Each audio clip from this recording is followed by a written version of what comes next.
One of the things you'll notice in the version BoxCutter717 is the return of a classic, and that is fade. The version previous to this, we focused on optimizations and improvements, and for that we also had fade taken out in order for us to dissect the core of BoxCutter and really look at what we had going on without fade standing in our way. So with that done, I'm proud to announce that fade has now been returned to BoxCutter, and here you see me using it just with simple little box, just using a little bit of fade.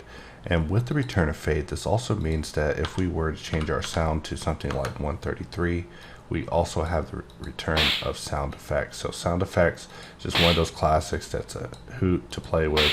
Cats love it, babies love it, drives spouses crazy. Also lets people know that you're cutting boxes with the fierceness and you mean business. So I'm happy to announce that fade and sound effects has returned to this latest release of BoxCutter, and I hope users get into it and check out the documentation talking about the Easter egg sound effects that can be activated using certain fade codes, and get in there and just find out what fade can do for you.